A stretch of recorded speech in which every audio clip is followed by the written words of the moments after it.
Olá a todos, bem-vindos ao Arte Matemática, eu sou o Nicolas e nesse mais novo vídeo da nossa série sobre rotação eu vou falar para vocês um pouco sobre a precisão de um giroscópio, tá? No caso de um giroscópio no geral, o que é importante nesse vídeo é a noção de precessão, tá? É uma noção que a gente encontra muito em mecânica celeste, né? Tudo que é relacionado à rotação dos planetas e etc. Né? Mas a gente também encontra isso no dia comum, né? Utilizando um giroscópio, caso vocês já saibam o que que é, ou, por exemplo, um peão, né? Vocês sabem que um peão a gente faz ele girar e ele não cai.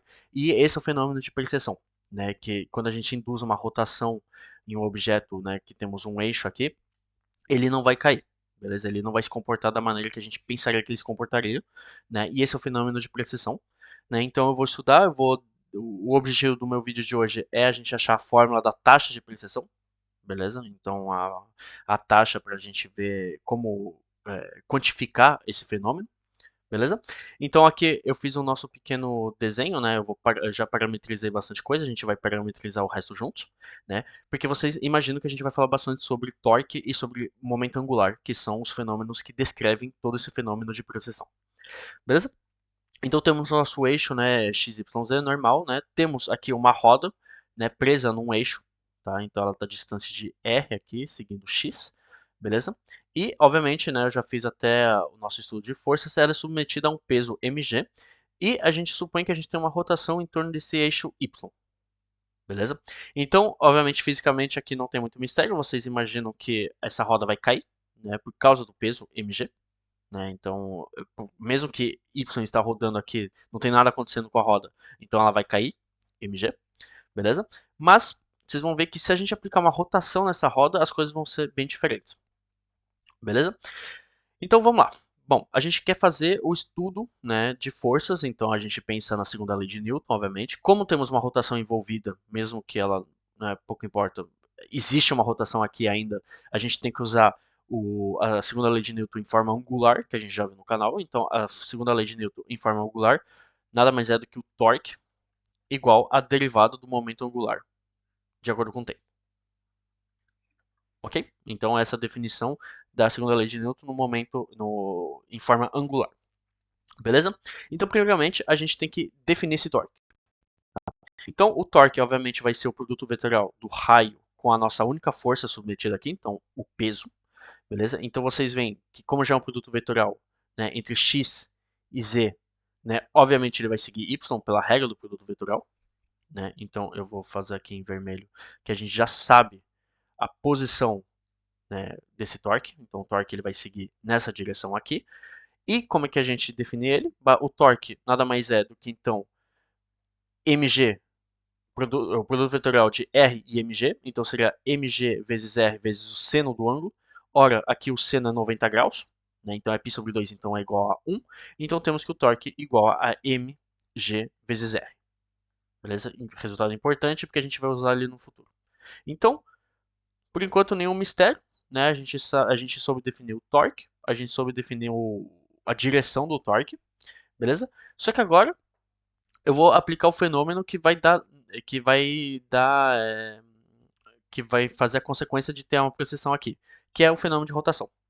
Então, a minha ideia é, ok, temos uma roda, né, em torno de um eixo, eu vou fazer essa roda girar, beleza? Então, eu vou aplicar uma velocidade angular nessa roda, ômega, beleza? Então, obviamente, essa rotação aqui vai sumir, né? Temos a nossa velocidade de rotação ômega. O que vai acontecer aqui? Né? O que vai acontecer aqui? Se vocês já fizerem isso na vida real, o que vocês vão observar é que a roda não vai mais cair, tá? Ela não vai mais cair, obviamente ela sempre vai ser submetida ao peso, beleza? Ela não vai mais cair, mas ela vai girar em torno do eixo Z, beleza? Então a roda está tendo uma rotação própria, né? E o fenômeno de precessão diz que ela vai criar uma rotação em torno de Z, então ela não vai cair. E é por isso que a gente utiliza muito isso em mecânica celestial, né? Porque vocês sabem que os planetas têm uma rotação própria, só que eles estão em órbita com outros planetas, né? E, bom, obviamente que é um estudo bem mais complicado que isso, mas vocês entendem o princípio, né? De onde que vem a importância de a gente fazer esse estudo. Esse estúdio não, né? Esse estudo. Então vamos começar esse estudo. Primeiramente, né, para a gente começar a estudar, a gente tem que ter o momento angular total dessa rotação aqui, dessa rotação própria dessa roda aqui. Beleza? Então no vídeo anterior a gente viu, né, que um objeto em rotação em torno de um eixo fixo, né, porque obviamente mesmo se ele girar, a rotação está né, a rotação de acordo com o eixo vai estar fixo, né? Então aqui a gente pode escrever que a rotação, o momento angular total vai ser grande L igual a inércia rotacional da roda vezes a velocidade angular ômega, beleza? Então, de acordo com essa equação, a gente já sabe até o sentido do, do momento angular total, né? Ele vai estar colinear a R. Então, eu fiz aqui essa caneta galáctica aqui. Eu não consigo fazer, que legal. Né? Mas vocês entendem que ele vai estar colinear aqui. Então, vamos ter L. Beleza? Ok, então sabemos L. Então, de acordo com a segunda lei de Newton, a gente sabe então que uma variação do momento angular é proporcional à variação de torque de acordo com o tempo, né? No caso, torque vezes uma variação de tempo. Então, a gente pode escrever isso da seguinte maneira: a gente pode escrever que dL, ok, vai ser igual ao torque vezes uma variação de tempo. Beleza? Só que de acordo com essa equação aqui, vocês entendem bem que L é fixado já, porque ômega não vai variar, né? Vamos supor que temos uma velocidade angular, né? A inércia rotacional, obviamente, não vai variar, né? Então L é fixado. Então, qual variação de L que pode ter? Bom, não pode ter uma variação de magnitude, né? Porque justamente ele é fixo. Então, a única variação possível que ele pode ter é de posição. Beleza? Então eu vou fazer um pequeno desenho aqui para vocês entenderem como é que eu vou parametrizar tudo isso. Então aqui eu comecei o desenho, a gente vai terminar ele juntos, né? Então temos a nossa rotação aqui, né? Porque obviamente ele está fazendo uma rotação em torno de Z. Então temos uma rotação aqui e temos nosso momento angular, né? Que é colinear a R, né? Então por consequência, obviamente o torque sempre vai estar perpendicular ao momento angular, né? Só que a gente viu que a única variação possível não é de magnitude, justamente por causa dessa equação aqui. Então a única variação possível é de posição. Beleza? Então, em um tempo t mais uma pequena variação de tempo, então no nosso tempo t mais dt, né, o torque, quer dizer, não o torque, perdão, o momento angular vai estar posicionado nessa direção aqui, tá? Por causa da rotação, ele vai seguir a rotação, então aqui vamos ter o nosso momento angular em t mais dt, beleza? Então aqui eu vou definir um ângulo entre os dois, que eu vou chamar ele de uma pequena variação de φ, então dφ. Tá? Então vocês podem chamar isso como vocês quiserem. E vocês viram que como ele sempre é colinear a R, então R vai acompanhar a rotação aqui, né? O torque sempre vai ser ortogonal, né? Ao momento angular. Então aqui, né? A gente sempre vai ter, então eu vou fazer nessa caneta galáctica aqui, que eu achei interessante. A gente vai ter sempre perpendicular a nossa variação de dl de acordo com o tempo. Ok? Por quê? Porque o torque vale isso de acordo com a segunda lei de Newton, então eu posso escrever dessa maneira. Ok? Então aqui eu parametrizei tudo. A gente tem somente uma variação de posição, né? Então a gente vai ter um dφ entre os dois, a gente tem o dl sobre dt que é ortogonal, né? E a gente vai sair dessa equação aqui, né? Para a gente conseguir definir a taxa de precessão. Beleza. Então isso daqui implica o quê? Obviamente eu vou projetar tudo isso, tá? Então eu vou resolver isso em projeção. Então a gente vai ter que dl vai ser igual então a tal vezes dt, então o torque vezes a variação de tempo, beleza? Tal não mudou, porque a única coisa que é submetida é mg, né? Então a gente sabe que é mgr. Então dl vai ser igual a mgr vezes dt. Beleza? Então a variação do momento angular vai ser igual a mgr vezes uma variação de tempo. Beleza?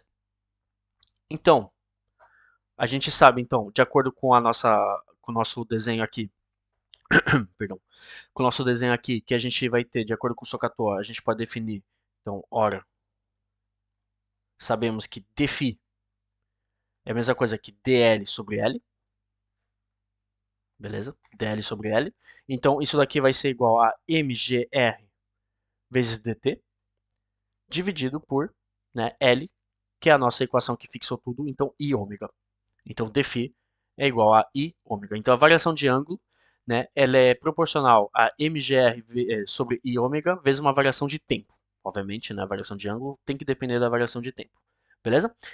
E a taxa de precessão a gente já achou. No caso, a taxa de precessão nada mais é do que essa variação de ângulo aqui. Beleza? Então, eu vou nomear ela ômega, no caso é a notação normal. Né? Então, ômega vale dφ sobre dt, então a nossa variação de ângulo de acordo com o tempo. Beleza? Então, seria a nossa velocidade angular, né? Mas a gente chama de taxa de precessão, porque é um caso específico onde a única variação de momento angular é de posição. né? Então, ômega igual a dφ sobre dt. Então, isso daqui implica que a taxa de precessão ômega vale mgr sobre I ômega. Beleza? E é assim que descrevemos o fenômeno giroscópio.